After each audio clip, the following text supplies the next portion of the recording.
before you watch this incredible prehistoric battle unfold, make sure you hit that like button and subscribe to see more stories about survival, ancient predators, and the incredible courage of our ancestors.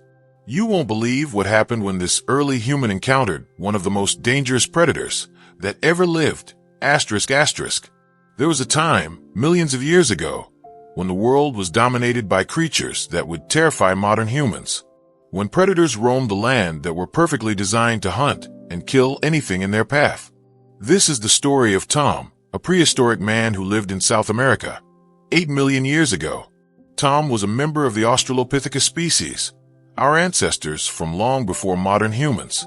He was about 5 feet tall, lean and muscular from years of hunting and survival. He lived in small family groups, gathering food and hunting animals to survive. One hot afternoon, Tom was hunting alone near a vast grassland. He was looking for deer or wild boar to bring back to his family. He carried a stone club, sharpened rocks for tools, and his intelligence, the most powerful weapon he possessed. As he walked across the open plain, he saw something that made his blood run cold. In the distance, walking toward him, was a creature that was truly terrifying. It was the forest raccoon, the giant terror bird, standing nearly 10 feet tall, with powerful legs built for running, a massive hooked beak, and intelligent predatory eyes. It was one of the most dangerous creatures ever to walk the earth. The bird saw Tom at the exact same moment Tom saw it, and what happened next would test every ounce of Tom's courage, intelligence, and will to survive. Understanding the characters and the conflict. Tom was 28 years old, which was considered very old for his time and species. Most members of his tribe died before reaching 20. He had survived by being observant, cautious, and willing to adapt. He understood animal behavior. He could read tracks and predict where prey would be. The forest raccoon was an apex predator, a creature that had dominated South America for millions of years. It stood 10 feet tall and weighed over 400 pounds. Its legs were built for speed and power. Its beak was over 9 inches long and curved like a hawk's, capable of piercing bone and tearing flesh. The bird was a hunter. Tom was prey. This was a simple equation. The grassland was open with few trees. In the distance, there were some rock formations and scattered vegetation, but nothing close enough to reach quickly. Tom was vulnerable in this space. The bird began to move closer, its powerful legs covering ground with each stride. It wasn't running yet. It was approaching with the confidence of a predator that knew it was the most dangerous thing in this landscape. Tom had 2 choices, run or fight. Running meant the bird would likely catch him because the bird was faster over long distances. Fighting meant he had to somehow defeat a creature that was stronger, faster, and had a beak that could decapitate him with a single strike. Tom chose a third option. He chose to be smart. The deep conflict and relatable problems. Tom began to move toward the rock formations in the distance. He didn't run in a straight line. That would trigger the bird's chase instinct. Instead, he moved at an angle, zigging and zagging, watching the bird the entire time. The bird watched him for a moment, then made its decision. It began to run. The forest raccoons could reach speeds of 40 miles per hour in short bursts. Tom could run about 20 miles per hour on a good day. In an open field, he would never outrun it. But Tom wasn't trying to outrun it. He was trying to reach the rocks, where the terrain would change, where the bird's size would become a disadvantage. Tom's heart pounded as he heard the thundering footsteps of the massive bird behind him. He didn't look back. That would slow him down. He focused on the rocks ahead, running as fast as his legs would carry him. The bird was getting closer. Tom could hear its breathing now, a deep, guttural sound. He could feel the ground shaking from its footsteps. With a burst of speed, Tom sprinted the last 50 yards to the rock formations. The moment his feet touched the rocky ground, he changed direction sharply and dove between 2 massive boulders. The bird, moving at full speed, couldn't stop. Its massive body crashed into the rocks. It stumbled and fell, its long legs tangling beneath it. Tom used every second of advantage he had. He scrambled up the rock face, using his smaller size and agility to navigate the terrain that was nearly impossible for the much larger bird. The bird recovered from its fall and tried to follow, but the rocky terrain was treacherous. Its powerful legs, designed for running on flat ground, were awkward on the uneven surface. Its massive body was difficult to maneuver in the tight spaces between rocks. Tom reached the top of a large boulder and looked back. The bird was trying to navigate the rocks, but it was struggling. The creature was used to hunting in open spaces, where its size and speed were advantages. Here, it was at a disadvantage. But the bird was intelligent. It stopped trying to follow Tom through the rocks and instead began to circle around them, looking for another approach. It understood that Tom had to eventually come down. The bird was willing to wait. Tom realized his temporary advantage was disappearing. He looked around desperately for a way out. Then he saw it, a deep crevasse between two large rock formations. It was narrow, maybe 3 feet wide at the top. The bird would never be able to fit through it.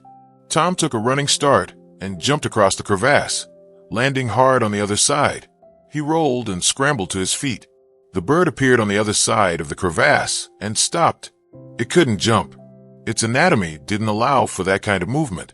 The bird let out a piercing shriek, a sound of frustration and anger. It paced back and forth, its powerful beak snapping at the empty air. But it couldn't reach Tom. The crevasse was too wide. The terrain was too difficult. Tom stood on the other side, breathing heavily, his muscles trembling from exertion and adrenaline. He had escaped. He had survived. But he wasn't safe yet. The sun was beginning to set. The bird was settling onto its haunches, clearly willing to wait through the night. In the darkness, Tom would be even more vulnerable.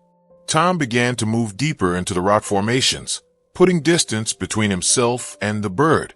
He moved carefully, watching his footing, aware that a twisted ankle or a fall could be fatal. Eventually, Tom found a small cave, barely large enough for him to squeeze into. It was dark and smelled of ancient stone, but it offered protection. A creature as large as the forest raccoons could never fit inside. Tom sat in the darkness, his breathing gradually slowing, his heart rate returning to normal. He could hear the bird moving outside, searching for him, but it was unable to reach him. As the night passed, the bird eventually moved on, driven by hunger to search for easier prey. The moment of triumph and transformation. Tom waited until the morning sun was high in the sky before leaving the cave. He moved carefully, watching for any sign of the bird, but it was long gone. The journey back to his tribe's settlement took the rest of the day. When Tom finally arrived, his family rushed to greet him. They had begun to fear that he wasn't coming back. Tom told them about his encounter with the forest raccoons. The older men in the tribe gathered around to listen. They asked him questions, studied his facial expressions and body language, trying to understand what had happened. "The great bird hunted me," Tom said. "But I understood something that the bird did not. The bird is strong and fast, but only on flat ground. In the rocks, where the terrain is uneven, its size becomes a weakness. I used my intelligence and my knowledge of the land to survive." The tribe members listened intently. Tom's survival strategy became part of their collective knowledge. The younger hunters learned that understanding your environment and your opponent's weaknesses was often more important than raw strength. Tom lived another 10 years, which was exceptional for his time. During those years, he taught younger hunters about predator behavior and survival strategy. He emphasized that humans survived not because they were the strongest, but because they were the smartest. When Tom eventually died from an infection, his tribe mourned him deeply. But more importantly, they remembered his teachings. Those teachings passed from generation to generation, eventually contributing to human survival strategies that would allow our species to eventually dominate the planet. The lasting impact and life lesson. The story of Tom and the forest raccoons teaches us a fundamental truth about survival and human nature.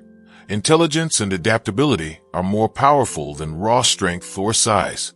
Tom faced a creature that was larger, stronger, and faster than he was. But he survived because he used his mind. He understood his environment. He knew his limitations and worked within them. He used the terrain to his advantage. This is the principle that allowed humans to survive and eventually thrive on every continent on Earth. We are not the fastest animals. We are not the strongest. We are not the most naturally equipped for survival in harsh environments. But we are the most intelligent. We are the most adaptable. We can think ahead. We can learn from experience. We can communicate knowledge to others. Tom's encounter with the forest raccoons was more than just a survival story. It was a demonstration of the human spirit, the refusal to accept defeat, the willingness to think creatively under pressure, the ability to turn a disadvantage into an advantage through intelligence. That same spirit lives in all of us today. When we face challenges that seem overwhelming, when we encounter obstacles that seem impossible to overcome, we have the same tool that Tom had: our intelligence, our adaptability, our refusal to give up. Loudspeaker final call to action. If this prehistoric battle moved you, please like and subscribe to see more stories about survival, ancient predators, and the incredible journey of human evolution. Stories about courage, intelligence, and the triumph of the human spirit. Comment below and tell us, what challenges have you overcome by using intelligence rather than force? Have you ever faced something that seemed impossible? We'd love to hear your stories. ****. Remember, our prehistoric ancestors faced challenges that we can barely imagine. They were hunted by creatures that could kill them in seconds. Yet they survived. They thrived. They passed down their intelligence and their courage through generations, all the way to us. When you face your own battles, remember Tom. Remember that your greatest weapon is your mind. Share this story with someone who needs to know that intelligence and courage can overcome almost any obstacle. ****.